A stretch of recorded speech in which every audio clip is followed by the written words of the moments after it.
What's going on, everybody? Welcome into another edition of the Final Whistle Sports Podcast. It's your hosts, Joe Ciccoletti and Blaine Spencer.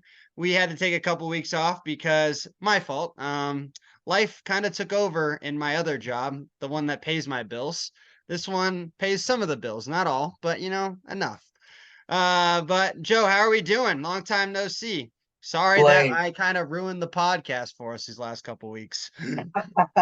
Blaine, I'm doing fantastic. I woke up on the right side of the bed and I went to this Italian restaurant this weekend, all right? And you know the song, it's Amore. Did you ever hear the song? You ever heard of it? Great song. Great song. So sing it with me, right? Let's sing it with me, all right? When the moon meets the sky like a Like a big big pizza, pizza pie. call that Tommy DeVito, baby! It's the Italian stallion. It's incredible. Look at this guy. Look at this Oh guy. my When this God. came out yesterday, I can't wait to talk about Tommy DeVito, man, the king of New York. Look at this guy. Look at his agent. Buddy, your mic just totally cut out. Funny, this is incredible. Look at the agent. Look at Tommy DeVito. If this is an Italian, oh, it's completely cut out. All right, you're No. good now. You're good now. You're good now. Oh, Jesus, I don't know where you left me at. But the agent, Tommy DeVito, bro, this shit's incredible for the Italians. Yo, I couldn't stop watching Monday Night Football because all they would do as soon as he did something, straight to the family, straight to the agent, straight to the family. And you even saw on one of his plays, you saw the dad doing the move. Bro, bro, the dad, dude, the cover of the It's called the Italian Tommy thing. DeVito now. I looked it up. If you look it up in your Oh, phone, yeah. that's the emoji, the Tommy DeVito. And the true Italian thing is they got the agent and the father next to each other in the stands, and the agent kisses the father's kissing the agent. I'm like, dude, this is an Italian, is what it is. He's handing out chicken cutlets during the pregame. I'm like, oh Oh my my God. God, it's so Dude, it's freaking funny. incredible. It was unbelievable to watch. It like that was like the side. That was the main story. The side story was the Giants versus the Packers yesterday. It was incredible to watch, man. Yo, the man was freaking trending 10 minutes before the game even started. And the funny thing was, their interaction made it look like Tommy had no idea who the No, dude was. They no, da- he came over, gave him a hug, tried to give him a kiss on the cheek, and Tommy's like, "Who the fuck are you, bro?" yeah, yeah. He's Some like, type of Italian wannabe. yeah, I just got done a job with Tony Soprano over here, right? Now at the New York Giants game. Leave me alone.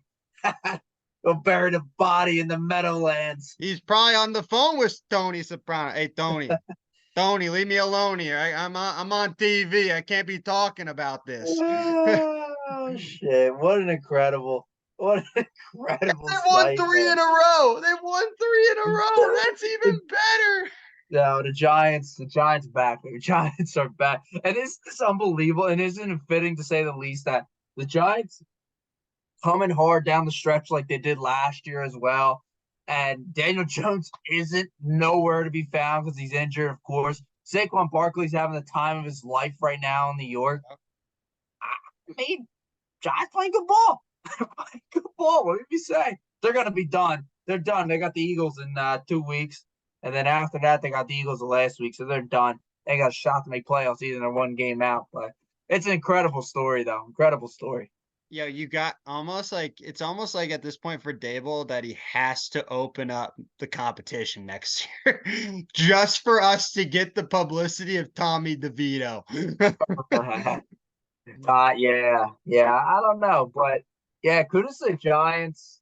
They're holding it together the last 3 weeks. I mean, got him out of the contention, I guess, the top five pick, I guess, which isn't great for them, but Yeah. they're making it work. They're making it work. So, but Both no, Monday night games were great last night. yeah, the Miami game too. and Tennessee game came down. All of a sudden, it was weird. The ending. I remember I had both games on the screen. I was kind of keeping an eye on the Giants a little bit more because that was the game that was close. Then all of a sudden, Tennessee scores, and then Miami has the ball, and I'm like, all right, like I'm just gonna close it out. They'll run the clock out. Next thing I know, Will Levis is throwing another touchdown. I'm like, oh, what's going on here? Next thing you know, Tennessee's winning it. Miami's in the Miami takes another L. Not looking good for them, and they got a tough schedule No, approaching. And Week 18 brutal. could be a big matchup for them versus the Buffalo Bills, and could be going for the AFC East title. No, for Miami, you go last 4 games, right? Like, outside of Zach Wilson playing the game of his life this past week, you go Jets, still a great defense, right? So let's still make that game pretty difficult for Miami. Then you go Cowboys, Ravens, Bills.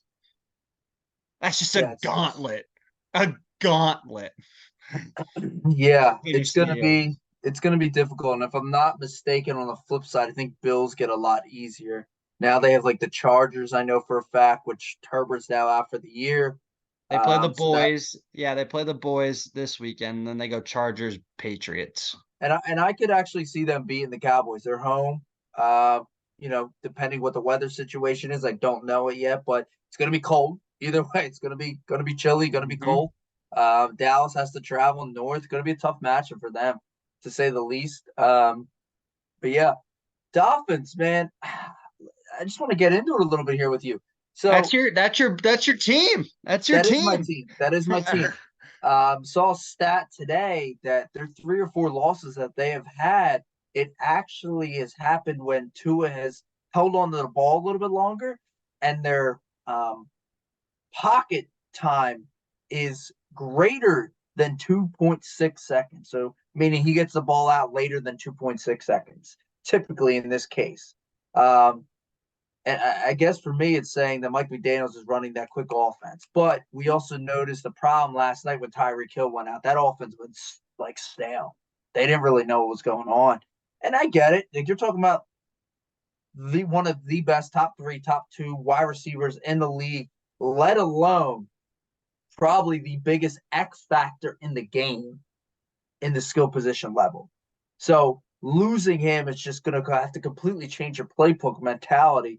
Um, but if Tyreek Hill's out the game or anything of that nature happens, it's going to be a tough look for Miami. And I wouldn't be surprised if they're, out pretty quick. I don't know if you agree. No, I think last night really showcased Miami's leniency on Tyreek Hill. You really couldn't, there was no more creativity.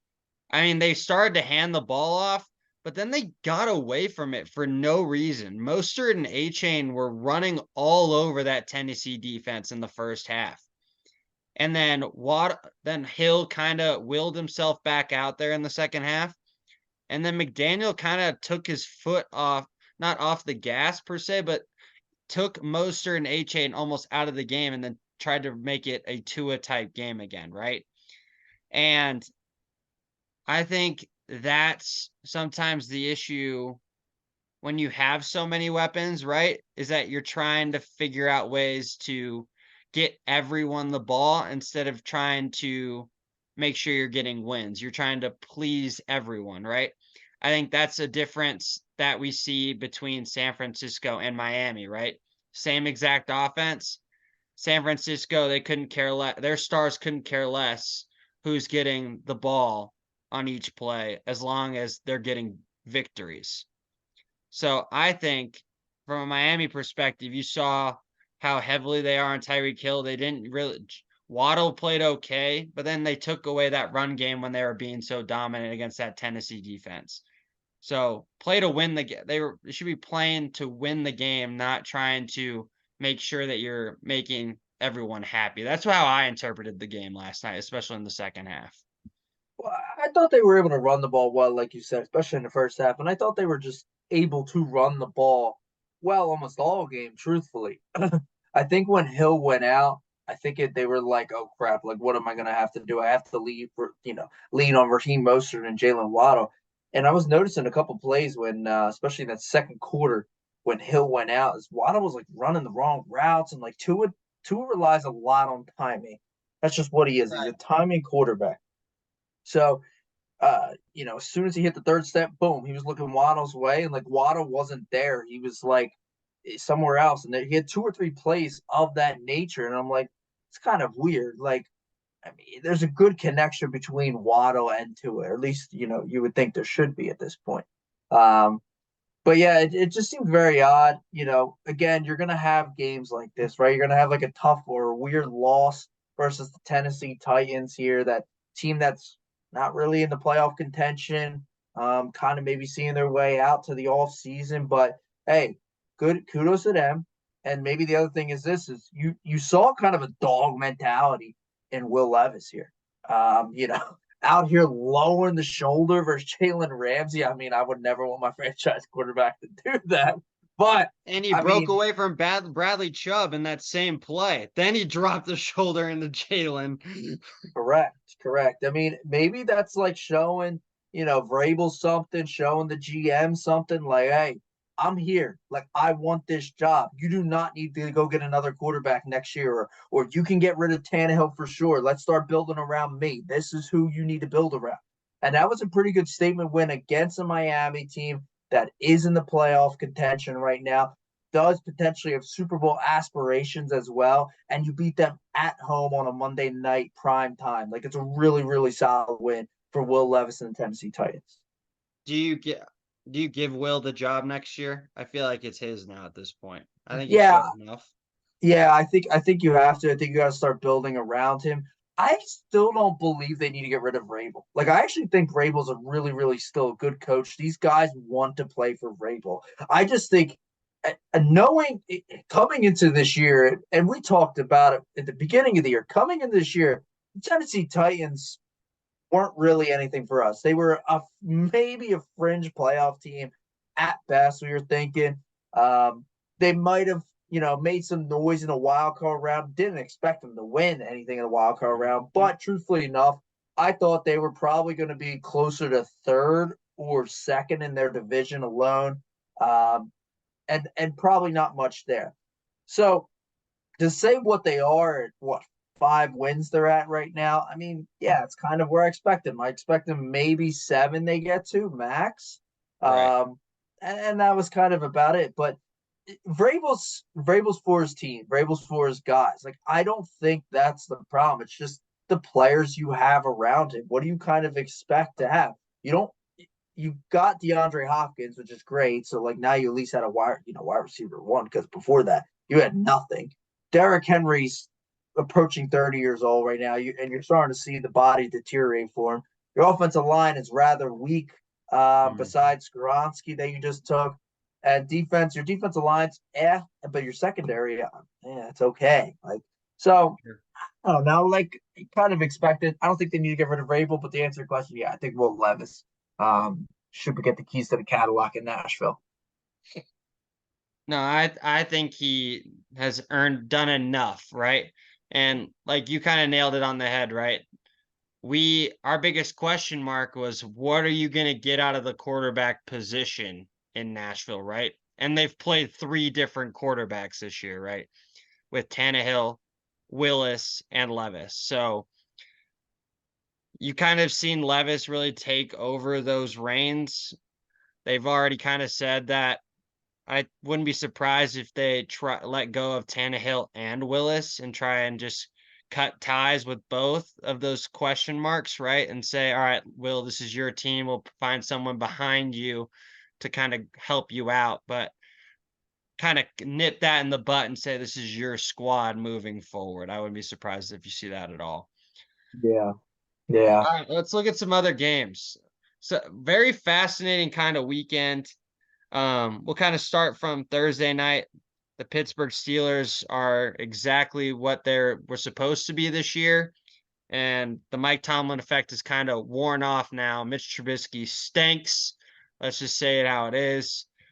Bailey Zappi absolutely looked like the next coming of Tom Brady in the first half, and then the Patriots looked like the Patriots in the second half. Absolute awful football game to watch. Like, could not. I had to turn it off. Like, it was just gross. And then let's go down the way in the Apple Cup rematch. Cincinnati dominates the Indianapolis Colts. Jake Browning looking very solid in his 2 starts. Absolutely obliterates Gardner Minshew. Cincinnati completely still in this playoff conversation without Joey Buckets. Cleveland takes down Jacksonville. Joe Flacco impresses once again, takes out a kind of limping Trevor Lawrence. Trevor Lawrence never looked like himself the entire game. 3 INTs. Joe Flacco now the starter the rest of the way in Cleveland. I think that's honestly their best option for the Browns. Don't you agree? Keeping Flacco in there, some veteran leadership, will know how to manage the games to put them in some playoff contention. He's elite. Yeah, he's Oh my great. God. You did not just call Joe Flacco elite.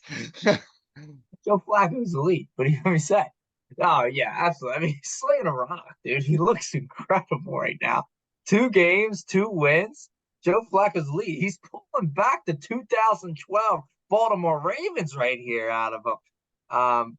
It's impressive stuff. I mean, he fits this offense perfectly, right? Like, he's a guy that's able to sling the rock, still has the arm strength, is able to will an offense that has a decent running game behind him. Offensive line strong. Unfortunately, I think they just lost Jedrick Willis to season-ending injury, so that's going to be Yep. a tough loss for them. But his defense is dominating. It kind of actually reminds him of probably the 2012 Baltimore Ravens. Defense dominating, able to run the ball, and I got a couple wide receivers out there that can catch for him. But yeah, I think Joe Flacco is perfect for them and is able to give you that veteran presence that you need on this team. And truthfully enough, they got a really good chance of winning this division. So I know. It's crazy to think about. With them now at 8-5. Houston hit by the injury bug once again at the wide receiver position. Nico Collins is now out. CJ Stroud also got hurt in this matchup. But I think the bigger storyline was how impressive Zach Wilson was after all of the noise this past week. Pretty much him saying that he didn't want to go back out there and play, and he pretty much showed everybody up in that second half, going for 300 yards career day. we got to talk about something here. Oh, We got to talk boy. about something. Oh, you got to talk about something in this game? Jets got Miami next week. Oh, If are you getting if on the Aaron Rodgers train right if, now? if the Jets win versus Miami, which I mean, hey, the Titans just beat Miami in Miami. If the Jets win and Rodgers can go You versus don't the even have, Washington Commanders, you don't have to play him in that game because they'll beat the Commanders with Zach Wilson. I mean, is it worth it? Is it worth it to give a shot? Like, they have to have a No. shot still in playoffs. Like, No, they it's have to have a not worth shot. a shot. It's not worth a shot. There's too many teams in Fine, front of them. There's so many teams at 7-6. So many. but I mean, there's a There lot of are hypothetical ifs, but one, two, three. There are 1, 2, 3, 4, 5. There are 6 teams at 7-6. 6 teams, and then they don't have the tiebreaker against Vegas and the Chargers. There are still 8 teams in front of them, based off of the standings right now. The answer is I'm no. it's all right now. Hypothetical. That's all I'm saying. Little Oh my God! hypothetical. I think you have some. You know something. You think Aaron's gonna play in 2 weeks. All right, let's keep it moving now. Let's keep it moving now. What game you want to talk about next? Let's go out Let's west talk here. about you want to talk your team? We can talk your team. Sure. We'll talk my team. I mean, Uh, it's kind of more of an indictment on me because Baker Mayfield fucking does it again. So thanks for that, Joe. You guys are supposed to make me look good when I say I hate Baker Mayfield.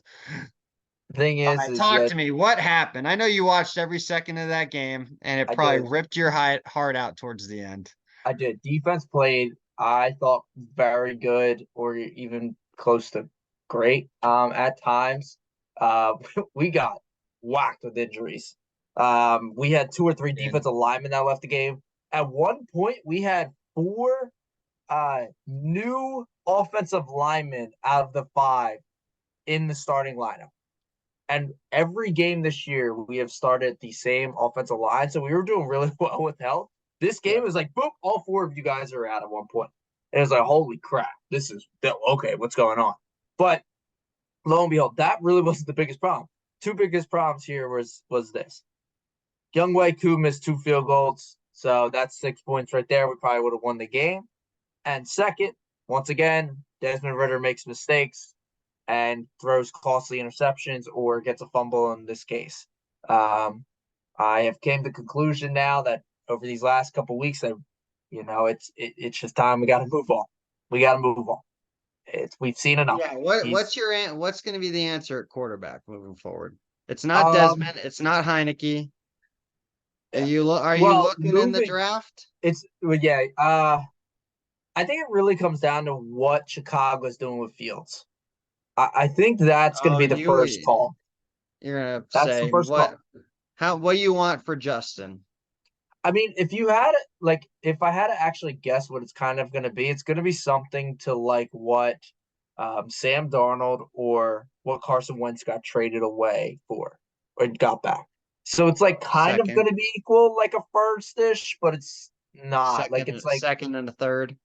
yeah, like a second or third, or like a third and a fifth, or something like that, or it might be like a third, might be a stipulation to be a second if they play X amount of snaps. I don't know, something of that. But that would be the first phone call I think the Falcons should have is with the Bears to be like, hey, okay, well, you're gonna get the number 1 overall pick. Are you gonna go with Caleb, or like, is Fields gonna be your franchise guy? Right. And I think that's the first decision, and then you move from there. You move down the line from there. And truthfully enough, if I was them, I'm trading the bag up to go get either Caleb or Drake May. I would just do it. Like Yeah. essentially, like I had a discussion today with a buddy, and he was like, "Would you do it? Like, would you go trade your 3 first-round picks for Caleb Williams?" I'm like, "Yeah, why not? You have all the skill position players. You have all your offensive line locked up already. You just need the finishing piece. Like Grady, like our defensive line's already going to be, it's going to be already. Like it's not going to be any better. We're not going to take an edge rusher with the 11th overall pick. That's going to be a game changer. Like Right. that's not going to be it. We just signed Jesse Bates and we have AJ Terrell. Like the secondary isn't bad either. Oh, Mm-hmm. we have Utah's finest. What the hell is his name? Clark Phillips. We got Utah's finest, Clark Phillips. He's playing great ball. So I'm really not too worried. So it's like, why not just trade the picks away? Go get Caleb or go get Drake May. If you have confidence in him, like just make the trade. That's what you need as a quarterback. So Fair enough. um, Fair enough. yeah, we'll keep it Are moving. you gonna do we win? Do you guys win the division? I think you guys are still gonna Yeah, end we up win the winning the division. division. Yeah, we'll keep it moving. We'll win the division. Not worried about that, buddy. You think I care about the Bucks right now? Yeah, all right. They play the Packers this week. They got no shot. Packers are gonna win this. Packers are gonna It's beat them fair. bad. I do want to go out west. What you Seattle and want? Niners. Game Another, sucked. sure. No, I'm just Niners is kidding. another, If you watch 3/4 of it, it was a good game. yeah. Niners another solid win after just destroying the Philadelphia Eagles. Now beating up on the Seattle Seahawks. Right, didn't have Geno Smith. I didn't think Drew Lock was terrible though, but Drew Lock played all right. Played all right. yeah, yeah. Another solid win for them. Blaine, crystal ball, I want you to look into it. Is the 49ers come playoff time, are they going to be the number 1 seed? Yes, they are. They are now in that driver's seat, right? Um, and I think you're now in a 3-way tie, right, with Dallas and Philadelphia. We'll probably talk about that game next, but now the ball is in their court and they know that it has to go through the Bay if they win out, and that means something to the San Francisco 49ers. That place gets absolutely rocking when it's a home game. Sure. And that doesn't mean if there was a team I had to pick that had to go on the road and go do it, I'm picking the San Francisco 49ers out of all the rest of the teams in the NFL. If there was a team that had to go on the road and get it done, they would also be that pick, right? I think the Okay. team that needs home field advantage the most is the Dallas Cowboys, but I think San Francisco they have a one real tricky game. I think the rest of the way it's the Baltimore game on Christmas. I think everything else they kind of handle business, but that game will be a show on Christmas night. That'd be a Whoever really, really good game. And that'll have implications for Baltimore probably to try and for them to clinch the 1 seed. So there will be like home field advantage on the line for both sides, right? You play Arizona, you got a layup this week. Then Yep. again, Monday night it's Baltimore. Then you go Commanders Rams. So it's all that Christmas night game is gonna be one that's gonna be fascinating to see for both teams. Oh yeah. Oh yeah. All right. Well, let's get to the other game, that Sunday night game. They said the two other teams that are tied, Dallas and Eagles. Dallas put their foot down. Put their foot down hard against Philadelphia Eagles at AT&T Stadium. Dak Prescott looks efficient, looks great, was able to sling the rock all over this team, and Jalen Hurts did not look good whatsoever. Blaine, what do the Philadelphia Eagles have to do to get out of this slump and have a chance in the playoffs now to get back to the Super Bowl? I think they really lost their physicality that they had last year. You're seeing a team this year that's playing a lot more finesse football. They're having Jalen throw the ball a little bit more. I think the loss of their offensive and defensive coordinators are kind of finally shedding some light, especially these last couple weeks against San Francisco and Dallas. This is a team that really has been kind of squeaking by, right, against inferior opponents, having that championship grit, championship mentality of finding a way to win a game that they probably should have lost, right? Opening 10-1. And then these last 2 weeks, they've really gotten punked. San Francisco came in, absolutely told them exactly what they were going to do and did it in that second half. That Niners game, I really didn't feel that bad about. Didn't see that margin of victory by San Francisco, but I did see a Niner win just because of how much of a gauntlet Philadelphia had gone through those previous 3 weeks. Mm-hmm. And then Dallas played with a sense of urgency, knowing that they needed to win that football game. You could see the urgency. You saw the physicality. You saw a balanced Dallas Cowboy attack. Like that was the first time where I was like, okay, I can take the Dallas Cowboys seriously moving forward. Like Okay. you can now actually they needed that win more than Philadelphia needed it because I felt for Dallas that was their moment to prove whether or not they're in. I think San Francisco's in a tier of its own, but in that, all right, it's us and Philadelphia as that next team to go out and potentially be in the NFC Championship. Oh, all right. So your tiers have changed since we have last talked. Then, so the tiers are changing. Um, to Yeah, my point, as to much my as it sickens me. to my point, I think the Eagles got two problems, and the two problems is this. First problem is this: offensive side of the ball, you got to run the ball. You have Yep. to run the ball. They're now like trying to keep AJ Brown happy. They're trying to pass in the ball as much as they can. They're trying to feed Devontae Smith as much as they can. Now with Dallas Goedert back, they're going to try to start feeding him now. It's like there's only one rock. There's only one rock. And only one ball. Yep. You need to run the ball with DeAndre Swift. That's when they were the most successful this Correct. entire year was Yep. running behind. How great that offensive line is. You run behind that offensive line. You gain your 5 yards. You gain your 4 yards. You get the Mhm. 3rd and 1. What do? You do the tush push to get the first down. That's what they need to get back to. They got to get back to running the ball.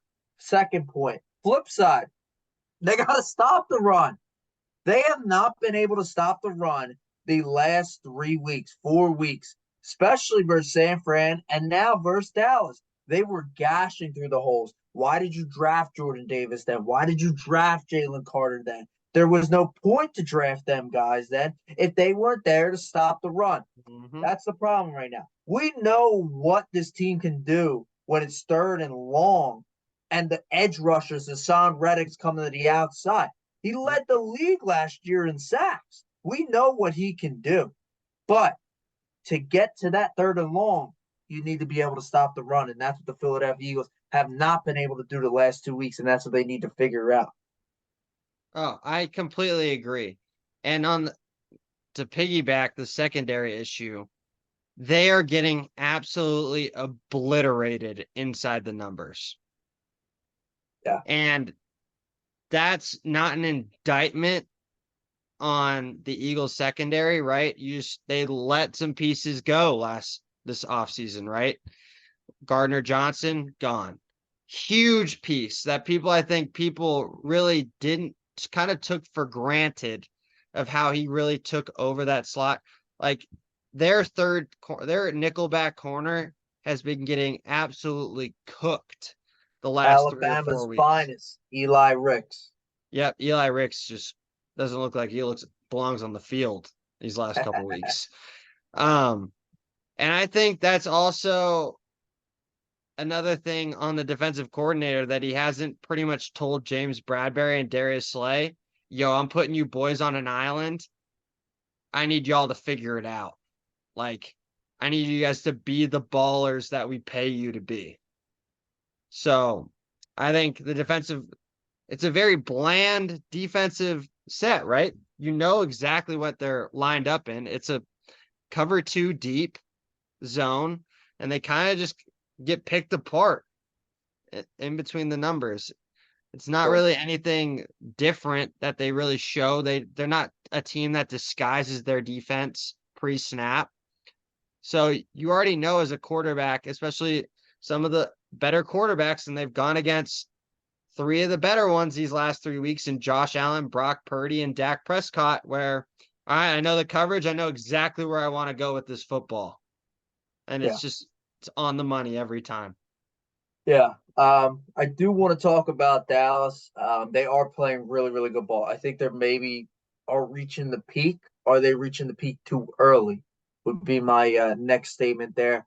But I They know you. still got a gauntlet. They still got a gauntlet the rest of the Oh way yeah, too. yeah, absolutely. Yeah, they do. And I just cannot get faith. I cannot put the belief behind that the Dallas Cowboys are going to make it relatively far in the playoffs because they choke every year. We say Oh, this I every agree. year. So to say that they're in the Philadelphia Eagles tier, for me, they're not there yet. Even though they Okay, did have that win. so you're waiting. What are you waiting on? You need to see it in the postseason then, or do you need to Yeah, see it the rest of the way? yeah, I it's mean, gonna. I still think arguably if they don't, they probably got to go perfect the rest of the way just to get to win the division. Yeah, no, they do, and I think they have what you said. Buffalo this week, really But tough game. at Buffalo, then they're at Miami, then they Correct. host Detroit, and then it's at Washington, right? So like those next 3 games, you're gonna they're going their most difficult stretch of their Correct. season. Correct. Now, they impressive stuff. They beat Buffalo, they beat Miami, they beat the Lions. I'm be like, all right, maybe I got to reconsider my thought process then It's because fair.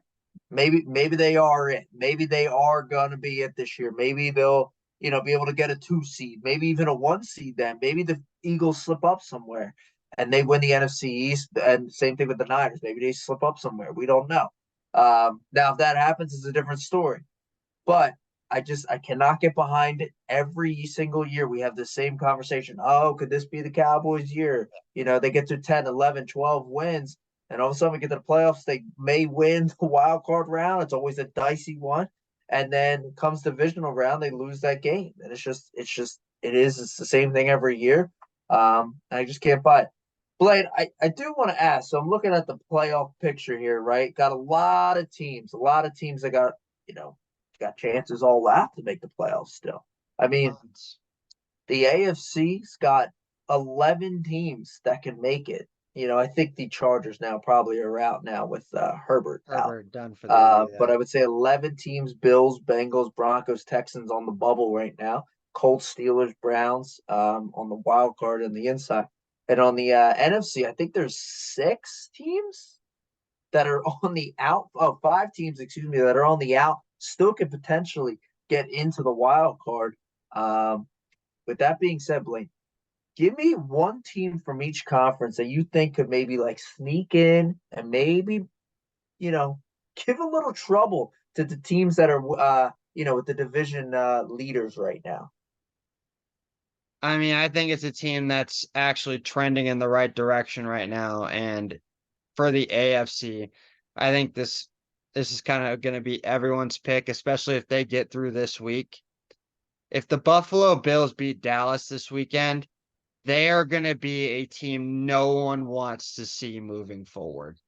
Oh yeah. Josh Allen has finally looked like the Josh Allen we've been looking for these last couple weeks under the new OC, especially after the loss to Denver on Monday night, where they basically Ken Dorsey got fired the night of. But if Sean McDermott doesn't call a freaking timeout, he probably doesn't even get fired because they end up winning the game, right? So, but then puts up a 30 piece against on the Jets, absolutely routed, right?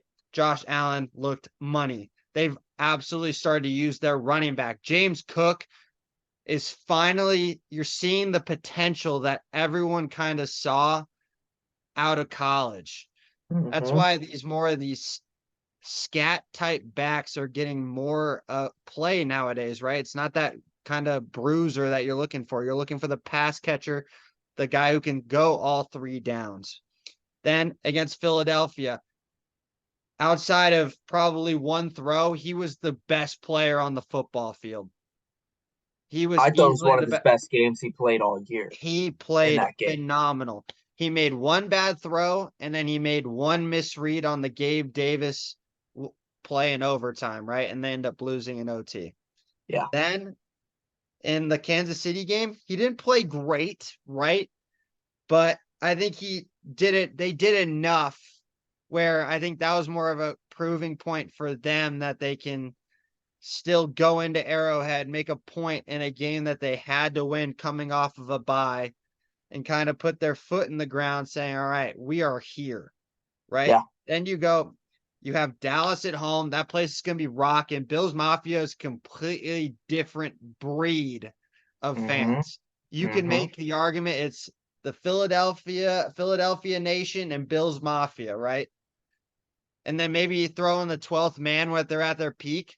But those 3 environments are another tier in the NFL, right? Then you Oh go yeah. Chargers without Justin Herbert. Then you are at the Patriots, who are we already know they're tanking, right? So at that point, they're 10-6. We don't know where Miami's going to be, if they've won the division or not at that point. So Miami might be benching their guys knowing that they got a game. And if at that point, Buffalo's 11-6 and no one wants to play them the rest of the way. And they're coming in humming into the postseason. Great. And then on the NFC side, man, I mean, it's hard. The NFC is like outside of the top 5 teams, it's kind of hard to watch type of football. But I'm going to actually go with the Los Angeles Rams. Why? Because outside of that loss to Baltimore on a crazy play, right? Which they kind of had won and let slip away at the end. They should be on a 4-game win streak, honestly, right now. They should be a 7-6, but they let Lamar be Lamar at the end of the game. But they won 3 in a row before that.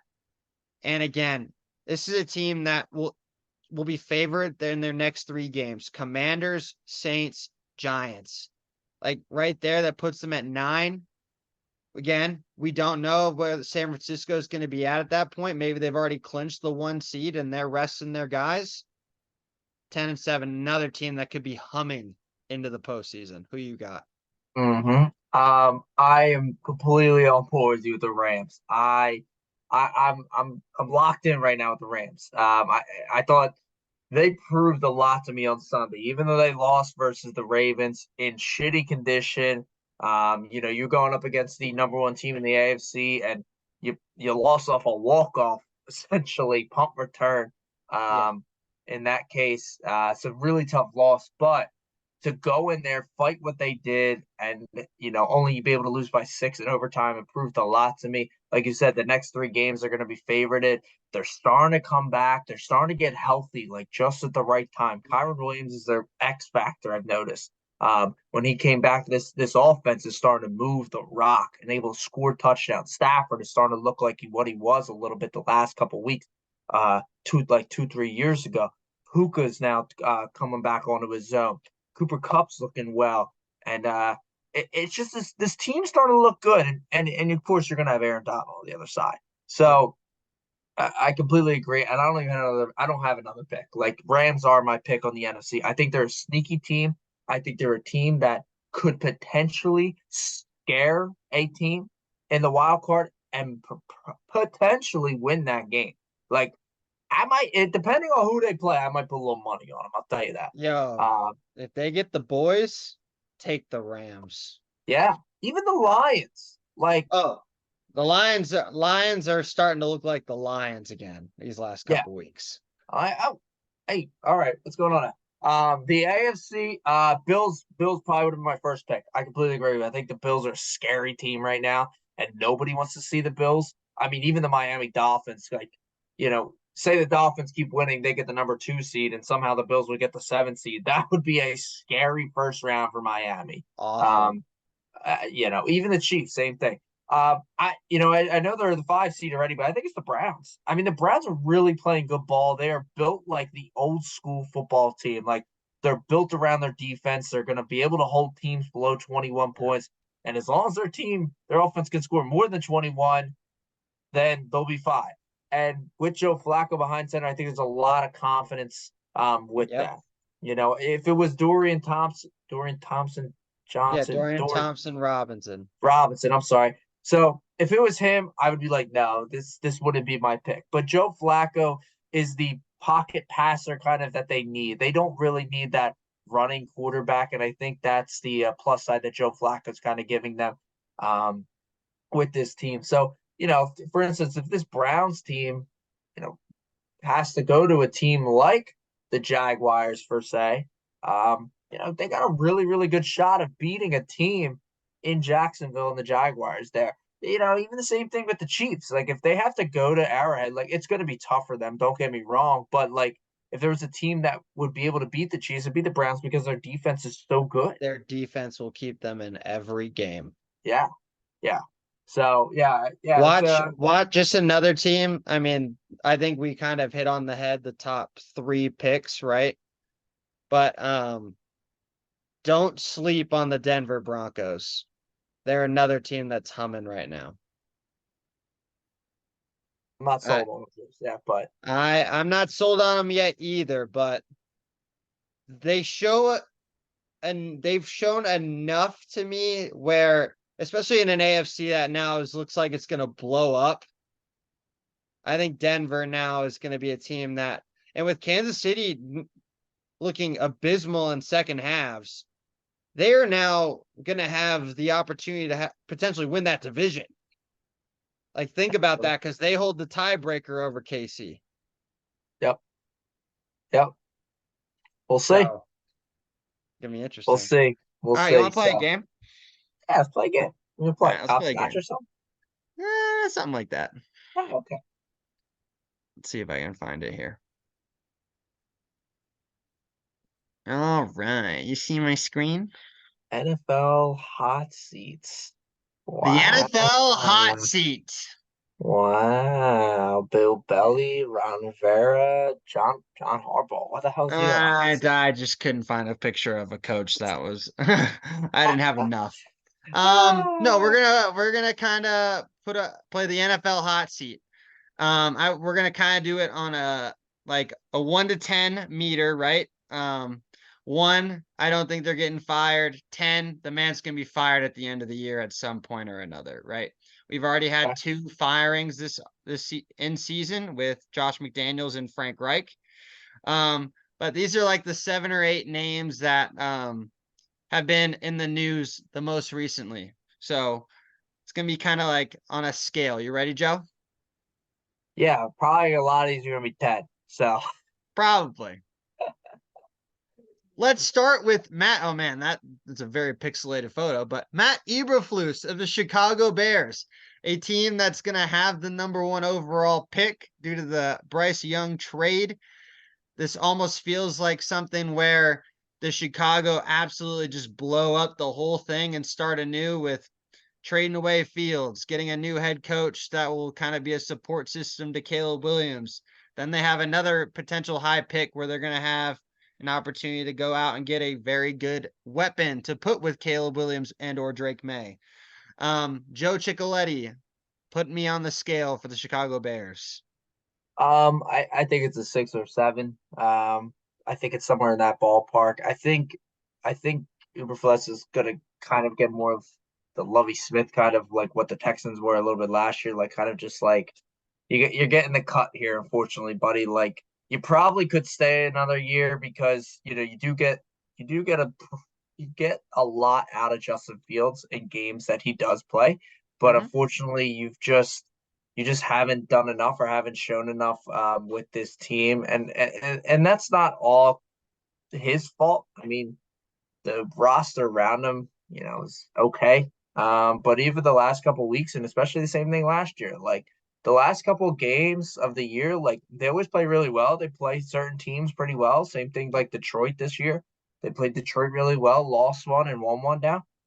And I think it's just going to be the fortunate part of like, well, we're kind of just potentially restarting kind of the franchise once again. I think it's just you're getting the boot, unfortunately. So I it's probably a 7, even though it shouldn't be. But yeah, that's my All right. number. So when I was thinking about this, I think this is going to be a little lower. I'm going to go at the 4 or 5 range. I'm going to say a 5. I think it's because I think a lot happens if Harbaugh wins the Natty. Harbaugh wins the Natty. He's checked the college football box off. Chicago gets on the phone. How much do you want? What do you want? Bring them in. I think I Chicago will they have 1 or 2 names that they would replace Eberflus for. And who's the other name? No idea. Because I'll tell you my other name that I think Right. would actually fit perfectly, whether it's Caleb or Fields. And he's the offensive coordinator for the Washington Commanders right now. So that's my opinion. Erickson, poor Eric. He's so screwed. But I like that. I like that play. I like Eric Bieniemy. All right, next one. Arthur Smith of the Atlanta Falcons. A very mixed All bag while we're getting in the ATL. I'll go first. right. And I'm gonna be kind of realistic. I'm gonna say it's a 3 for Arthur Smith. This is a team that really just can't get any productivity out of the quarterback position. They have all the skill pieces around them, like as Joe articulated earlier.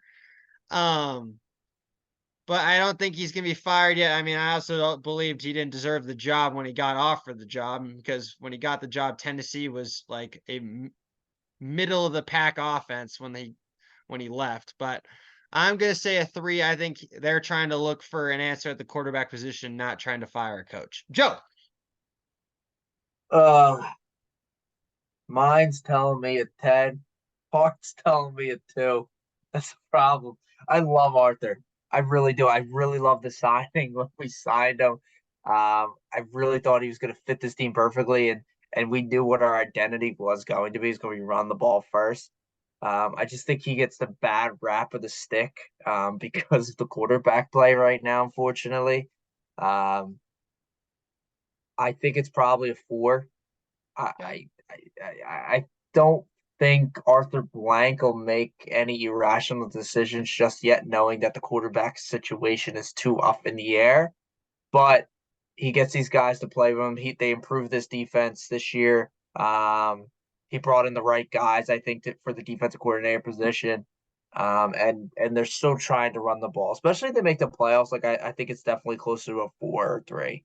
But Okay. if they miss it, it could go up a tick or two. All right. Next up, Brandon Staley from the 10, Los Angeles 10, Chargers. I am 10. on the same page. That this man needs to freaking go. Get him out of here. That's enough. I actually, speaking of, since we're on them, right? So Herbert's hurt this year. What do you do? Like, what is their plan this offseason now? Oh, at this point, you need to find someone that's gonna. You're thinking Justin Herbert because you've just wasted another year, right? Because he's injured now. You've had the last outside of this year, he didn't play that great, right? He played okay. He had moments. But the 2 years before that, you really wasted away 2 great seasons by him. So now you're trying to figure out what you're going to do moving forward, right? And at this point, Brandon Staley is the reason they are losing games, not winning games. So he's got to go. Okay, but what else are you doing? Like, I don't think I I don't think think a I coach is the answer. Like Brandon no, Staley's a you part of it, need but I don't you need think. to bring in an offensive minded head coach, but you need to bring in a defensive coordinator that can absolutely get on these players. I think this is the team on defense that has the highest payroll. They have superstars in every level of that defense, but they haven't responded to Brandon Staley. They need someone that will absolutely hold them accountable on the defensive side of the ball. Because with the amount of money they're spending, they should not be the worst defense in football. It makes absolutely no sense. Hmm, I think so. Your defensive coordinator is your first. Is you're gonna find a head coach that's going to be offensive minded, but you're really looking at the hiring process of who's going to be your defensive coordinator. Who are you bringing in? Okay, I What are you doing? I don't agree. I mean, I How's agree with Brandon Staley. Gone. See you, buddy. okay? Then what are you doing? I am almost completely cleaning house. I think I Really? think I think you're only going to be keeping like certain people. I think Justin Herbert you're keeping. I think you're keeping Zion Johnson, who you drafted. I know you're keeping Rashawn Slater. You're getting rid of Austin Eckler. Wow. You're getting rid of Mike Williams potentially, and you're almost probably going to get rid of Keenan Allen too. Okay, but flip side defense, trade Bosa away, Okay. trade Derwin James away, like Trade Khalil. Khalil Mack. Yeah. Um, he's probably almost done anyway. So if you want to get rid of him, sure. Like I just think like the only one that I'm really having a tough time with is Keenan Allen because like I don't think they're gonna get rid of him. He's just like how long has he been there? 12 years now. It's kind of like a Larry Fitzgerald. Like you're just not gonna really get rid of him. I love Keenan. I think he still fits his offense perfectly. I just think like for them and like what they need is just a complete fresh start. The defense, especially, Bosa's hurt all the time, doesn't really help you out. Derwin James is hurt all the time, doesn't really help you out. Get as many picks as you can and redo that defense because, like you just said, they're one of the highest paid and they're terrible. They're one of the worst defenses in the league. On the flip side, Austin Eckler has held them back severely this year because they're trying to like make him do what he can. I think it's just time to move on and try to go get find another back somewhere else, right? Mike Williams again. Last year we finally saw the spark. He came back and then boom, he gets injured once again. I think it's just time for him to get moved on as well. And Keenan Allen's having his best year of his career, and I'm saying get rid of him, but I think it's just age wise, and maybe it's just time to start a little bit fresh, in my opinion. Who is a candidate for this job? I couldn't even tell you. I truthfully I don't know candidates enough just yet to give you an opinion. I mean I've I heard think that Detroit Lions OC yeah, is the front runner here, yeah, right? I've heard he's definitely up there right now, the offensive coordinator there. I've heard the defensive coordinator there too. I forget their names. I think Allen's Ben Johnson's the OC. okay. Allen, I think's the DC, Might if be. I'm not mistaken. But um, them two I've heard are pretty well known names as well. Even maybe even a guy like what's his name, Vance Joseph. Uh, not Vance Joseph. Brian Flores could potentially come back out again. And maybe give a spark out there. I don't know. I couldn't tell But you offensive defense coordinators yet. So fair enough. All right, next one. And that's a 10. It's a 10. Washington's gonna blow the whole thing up. Eric's gonna lose his job too, even though was supposed to be the head coach in waiting. Um, I think this is where you have the new ownership and you're gonna do exactly what you want the Chargers to do, and that's called blow the entire thing up. So so you're saying 10. I'd oh the go man 8. the man's out the door already. Yeah, I think it's 8, and You don't fire Del Rio and keep him on if you didn't know that he's already pretty much out the door. correct. I think they're just kind of doing it out of the respect kind of thing to just let him finish off the year. I think they have enough respect for Ron And the and what he players, the means. players love him. Yeah, and what he means to not only the Washington Commanders, but what he also means to the NFL and whatnot. But yeah, I agree. Like I think he's already kind of on his way out. He knows he's on his way out. And especially just the way the season kind of fit it. It is what it is. But I mean, we talked about this earlier, like, right? Like Washington was going to be a bad team this year, right? But they were hopefully, in your eyes, is they were going to hope to show flashes in certain games, and you were hope to find your answer with Sam Howell. Is he going to be the franchise quarterback potentially leading forward? And I think you did get that. I think you got that answer of what you want out of Sam and what you're seeing out of him, but also you were in games like the Eagles games, for instance, that you had a really good chance of beating them. And I think that's what you got out of, and I consider the mission accomplished this year. And I didn't expect Ron kind of to be there after this year, if you told me at the beginning of the year. So I agree with that statement. We kind of both, especially after the Bieniemy hire, I felt like at this point that was a change made that said, "Hey," by by the organization saying, "Ron, like we're gonna give you a year, but basically we're kind of telling you that like if you don't hold your own, this is gonna be Eric's opportunity moving forward." But now I think with the new ownership, um, and the way Magic Johnson's been kind of talking, and he knows everything about the Commanders. He's got all those insider information as a diehard fan and being a DC native. It wouldn't surprise me if Bieniemy is gone too, which is unfortunate, and he doesn't get that opportunity. And I think we have seen flashes from Sam. We've also seen a very Jekyll and Hyde performances, right? Like Philadelphia, like is a perfect matchup for him. He can absolutely light them up. And we kind of articulated how bad Philly's secondary, especially in the numbers, has been, right? But then you also have seen the negative where he's been absolute dog doo-doo against teams that we should be absolutely crushing, and the New York Giants just being one example, right? Um, so it's a mixed bag. I think they're going to give Sam an opportunity unless we are guaranteed one of those top two quarterbacks.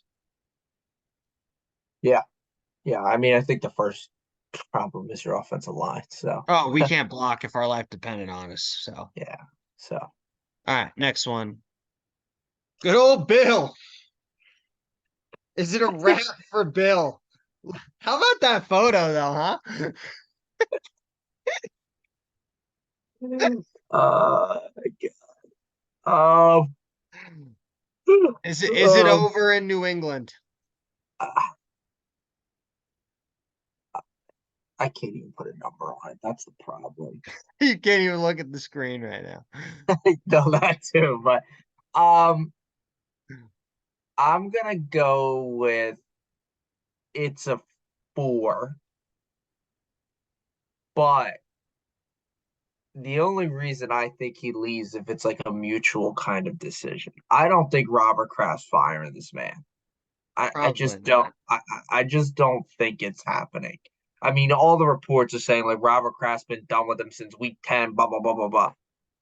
I'm sorry. I don't think he's going to fire this man. It's going to come down to them having a sit down man to man conversation and be like, hey, Bill, like these last 3, 4 years haven't really worked out. like, we both kind of have to agree, and I think it might be time where you either go off into the sunset, or you may have to find another team, but we want to accommodate you. We want to make this easy transition, or it's going to be maybe revoking some of the GM role away from him, because that could be the other issue, right? Like, maybe it's caught up to him now, and the teams that he's constructed isn't as good as what they were 5, 10, 15 years ago. I think that's the point I was going to kind of relay. It's I think it's a 4, like you said, if he relinquishes the GM part of the job.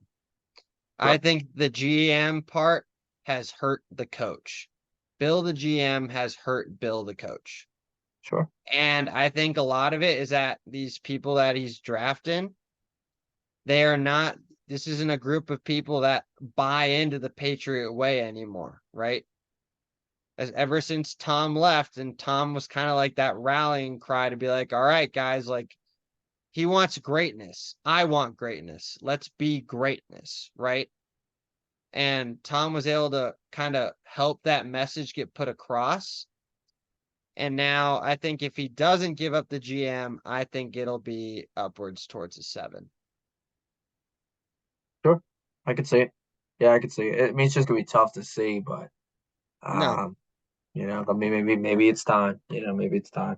All right. I think we got a couple more. All right. Dennis Allen in New Orleans. 2. 2. That's low. Why? 2. I mean, I think he's a good coach. I think he gets I think he gets his defensive play for him pretty well. Um, I just think I think the expectations that the media might have placed on the Saints is a little bit higher than what they kind of expected. I think Right. when Derek Carr came to this team, I think they thought Derek Carr was going to be like potentially a top 10 quarterback. I Sure. mean, we've kind of seen now Derek Carr, like what he is with, you know, fairly solid offenses in with the Raiders, and like, I mean, he's just a top 17 at best guy, top 16 at best guy. Um, and I just think it's a lot on that kind of play, personally Okay. enough. So I don't really think he deserves really to get fired. I think he definitely deserves another year or so. So I would only go 2. Yeah, I was gonna go low as well. I think this is around a 3. I do have an opinion. I think this is a head coach that got the opportunity because he's a rallying cry to the players. But this is one of those head coaching. This is one of these hires that this guy is destined to be a great coordinator, but not to be a great head coach.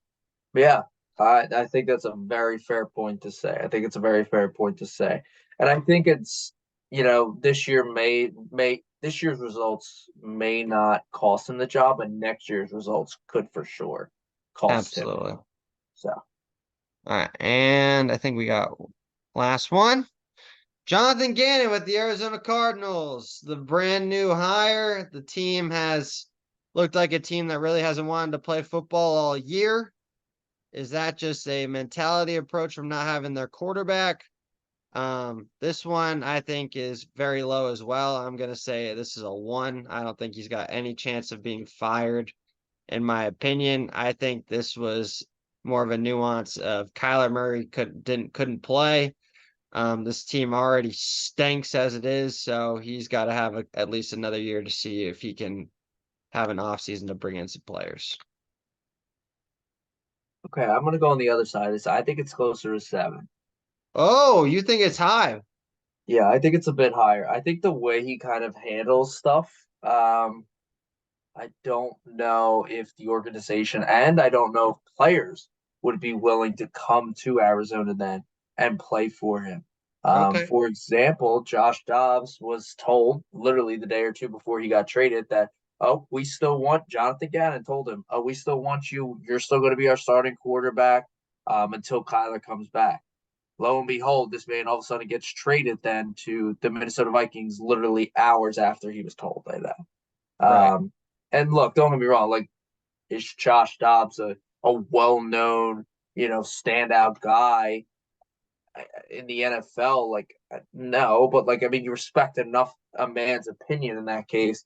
With that being said, I don't think his defense has really been playing that well as you're the defensive guru kind of guy.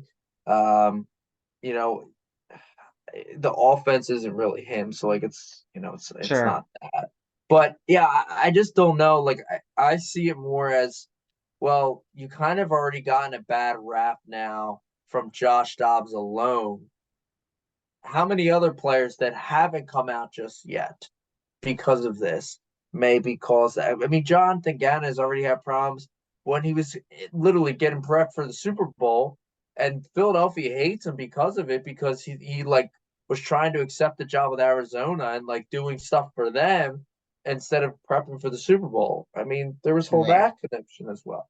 So I would lean more to 7. Um, Okay. so that's just what it is. And that was NFL Hot Seats presented by Blaine Spencer. All right. We're gonna do a little bit, we're gonna kind of just do a little bit of rapid fire here to wrap up this little episode.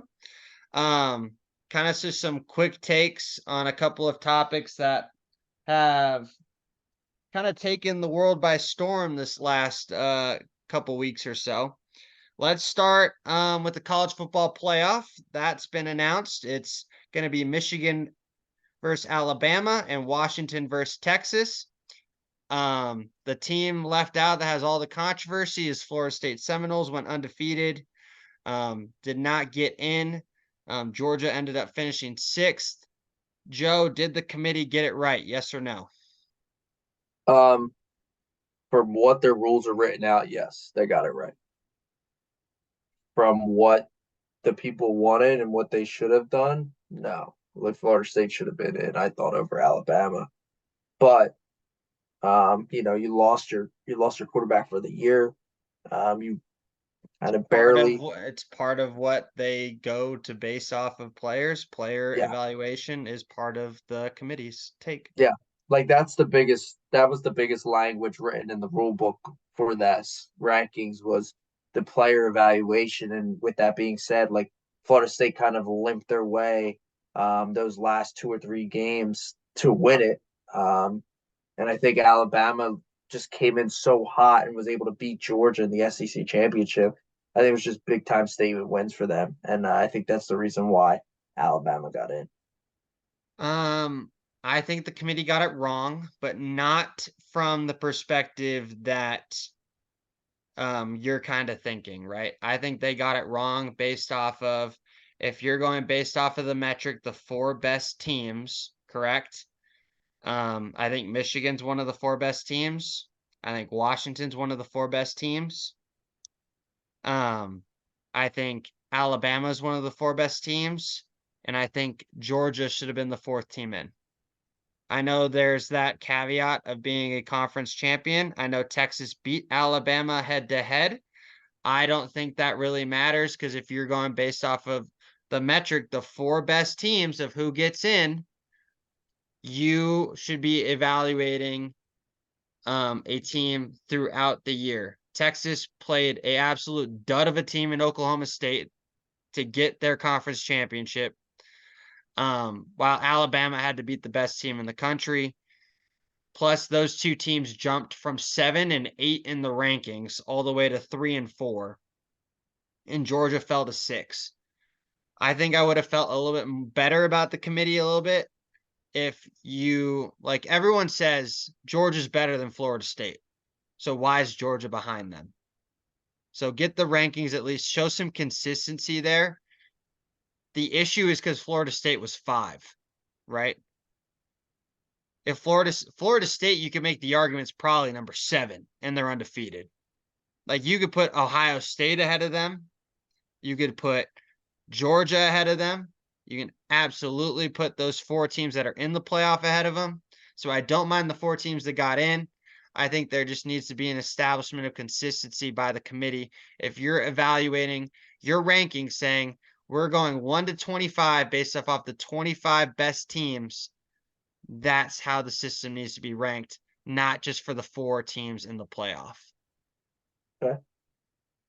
Makes sense. I mean, everyone has their opinion. I think there's I think there's too much parity. And I know they're going to 12, so we'll just have the same issue now for the team that's going to be 13. So I don't think truthfully enough, I don't think we will. I really don't think we will. Um, like if there's 12 teams, that kind of lets a team have one loss. Let's be honest, it's gonna let a team have a probably some of loss. them have 2. Correct, and This year, some may, 3 teams with 2 losses would have been in. yeah. So like, you now have a chance to have 2. You could have that hiccup. So then it just comes down to like, well, you shouldn't have lost to XYZ team, at that point. So yeah, no, I think once we get to 12, that's it. Like 4 is tough, right? Because this year, and I think it was in 2014 was the last When time. Baylor and TCU got left out. Yeah, like there was a lot of teams like this. It's been 2 years over the last 10. I mean, it's not bad, but I mean, you're talking about the 13th team to miss would have been LSU, so it would have Yeah. been the Heisman winner. But okay, like so, I didn't think LSU was all that this year. So Nope. I think the 12 would have worked perfectly this year. All right. sure. Next one. John Rahm to live. Big deal? Not a big deal. Oh, massive deal. Are you talking about money wise or like PGA versus Live? PGA Because he versus got live. paid. Oh, Man, okay. man made some guap. He was Yeah. very open about that. Yeah, no, he got paid. He got paid. Yeah, it's a huge deal. I think it's massive. I think first off, it was a little bit shocking, truthfully to say the least, because he was like all on the PGA. I'm never going to live kind of person. And then all of a sudden, I guess the dollar figure came up and and now they're talking about potentially changing the rules literally just for him coming in. Um, so they're accommodating what he wants to do, but I think it's a massive deal. I think you losing John Rahm, like you're losing probably your second biggest world player in PGA, I think, behind Rory, I would say. Probably. Um, I agree with I, that. I would have to think, but I'm pretty sure he's pretty damn near close. Um, and with that being said, it's like, okay, like who's kind of gonna be next? Because the stones are gonna start falling. Like it's just a matter of when. And especially There will be a couple more names now after that. absolutely, yeah. And it's just like, okay, like eventually it's gonna turn into like what's gonna happen here? Like you're gonna sit down on Sunday or Saturday, if depending if the live doesn't change, but Saturday, and you're going to be like, well, do I want to watch live who has this player, this player, this player, and this player, or do I want to watch PGA Tour which has this player, this player, and this player? So you're going to see the viewership maybe start flip flopping, Well, certain and I ways, and think what could be affected. I think it'll be intriguing now to see how schedules are set up, right? I think Liv's now gonna set up their schedule where there's events where the not the biggest names of the PGA are playing that weekend where they can take kind of the golf viewership, right? Could be, On those weeks. That's what I've kind of heard. I can't confirm or deny if that's what it's going to happen. That's what things have been circulating in the media in that regard. could be. Yeah, I mean, it's gonna be Which would tough. be Just smart. That's smart marketing. yeah, it's just gonna be tough. Like not seeing John Robin like these non-major but bigger events. Like the Players, for instance, or Yeah. Riviera or Torrey Pines, where he's done really well at. So it's just gonna be tough to see him not there. Well, it's not like the live players are not asking about, especially with this new joint agreement that's supposed to be finalized, and yet they haven't finalized anything yet. Yeah, Like Bubba said the other day that he was on the phone with a couple of his tournaments that he loves, like Hartford, Phoenix, where like 2 where he's had extreme success. Be like, hey, like if this goes through, does this mean I can come play on an exemption or what? So like it's hmm. not like the live players don't want to play in some of these PGA Tour events. Oh no, no, no. Yeah, that was never been the issue. I mean, Yeah, they don't want to play in as many. I can tell you that, yeah, absolutely. but we'll see. We'll see how it turns out. All right, 2 more. Otani to the Dodgers. 10 years, $700 million. I think every person is now going to be looking to learn how to play baseball moving forward. Due to these mega deals, it's going to be that or golf, because then you can go play at Live to go get paid that type of money too, based off of the numbers that we're hearing for that Rahm's making. Seriously. Um, the bigger deal, I think, is that 680 million. He's pushing back in that contract so that the Dodgers can still spend some more money this year. Ohtani to the Dodgers is it a wrap? Are the Dodgers just going to win it all this year? No, I still don't think that 100%. I mean, I think it's a great move. I mean, Otani's not going to be able to pitch this year, so you don't get the pitching aspect of it. You get the hitting aspect. But Mm-hmm. I mean, baseball's a weird game. You always can get injuries throughout the wazoo, and injuries are kind of weird in that sport because if you miss like 2, 3 weeks, you miss what 10, 15 games almost at that point. Um, the, the lineup that they're going to throw out though, come opening day, is going to be Absurd.